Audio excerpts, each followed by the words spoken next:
Hello दोस्तों, मैं एक और क्वेश्चन लेकर आया हूं सीबीएसई क्लास 10th का एक्सरसाइज 8.1 का। ये क्वेश्चन नंबर 4 है। इस क्वेश्चन में कहा गया है कि गिवन है 15 cot A is equal to 8। तो साइन ए और सेक ए की वैल्यू पूछी है। तो आपको गिवन क्या है? गिवन है 15 कॉट ए की value which is equal to 8। तो आप कॉट ए को निकालेंगे तो 15 को लेके जाएंगे, तो ये कॉट ए जो आपका हो जाएगा वो हो जाएगा 8/15। अब आप क्या करेंगे कि यहां पर एक फिगर ड्रॉ करेंगे, राइट एंगल। ध्यान रखिएगा, कॉट ए की वैल्यू लेस देन 1 है तो ये 90 डिग्री तो नहीं होगा। तो आप ये एंगल, लेकिन ए का पूछ दिया हुआ है तो हमको बेस एंगल ए जरूर रखना है। तो अगर हम बेस एंगल रखेंगे तो वो क्या होगा, इस तरह से होगा। और जो 90 नहीं हो सकता तो 90 का एंगल जो होगा वो ए बी में से बी होगा, और ये बेस एंगल हो गया। और ये आपने फिगर इस तरह से ड्रॉ कर ली। ये नेक्स्ट पॉइंट आपका सी हो गया। अब आप देखिए कॉट, ये एक छोटा सा ट्रिक फॉर्मूला होता है, इसको याद रखिएगा। P B P upon H H B, where P perpendicular को बोलते हैं, बी बेस को बोलते हैं और एच हाइपोटेनस को बोलते हैं। और राइट ट्रायंगल में लॉन्गेस्ट साइड जो होती है 90 डिग्री के अगेंस्ट, सामने वाली अपोजिट साइड को हम हाइपोटेनस बोलते हैं। तो पहला जो होता है वो होता है आपका साइन का पहला रेशियो जो होता है, यानी दिस वन। ठीक है, तो ये आपको मैंने बताया हुआ है, ये साइन का होता है।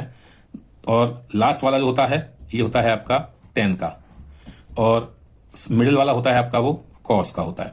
तो टेन का अपोजिट क्या होता है, कॉट। तो टेन का होता है पी अपॉन बी, यानी परपेंडिकुलर अपॉन बेस। तो कॉट का उल्टा हो जाएगा बेस अपॉन परपेंडिकुलर। ठीक है, ये आपको पता ही है। तो बेस अपॉन परपेंडिकुलर हमेशा कॉट होगा। तो बेस ऊपर इससे कंपैरिजन करें तो बेस अपॉन परपेंडिकुलर, तो यानी कि ये आपका बेस होना चाहिए और ये आपका परपेंडिकुलर होना चाहिए।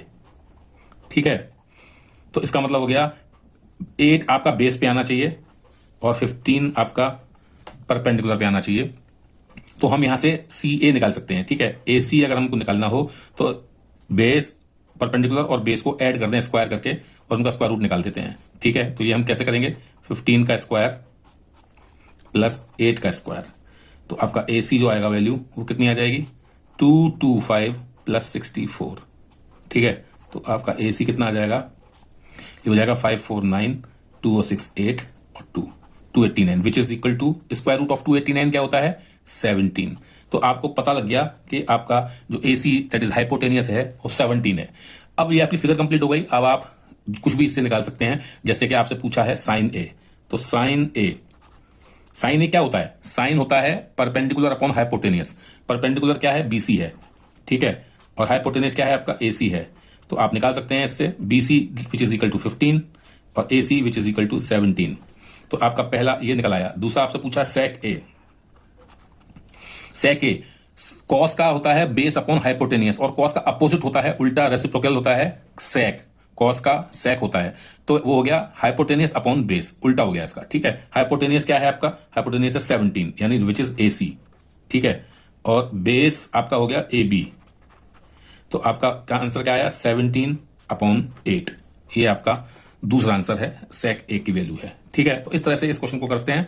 और ये शॉर्ट ट्रिक वाला फॉर्मूला जरूर याद रखिए, बहुत आसानी से आपको समझ में आ जाएगा। अगर ये आपको आता है तो आप कोई भी वैल्यू निकाल सकते हैं राइट एंगल ट्रायंगल में जो मिसिंग हो, और उसके बेस पर जो भी एंगल्स पूछे गए हो साइन, कॉस या टेन में या कॉट, सेक वगैरह में से, तो आप वो बड़े आसानी से निकाल सकते हैं। तो मिलता हूं नई वीडियो में नई प्रॉब्लम के साथ। Okay, bye.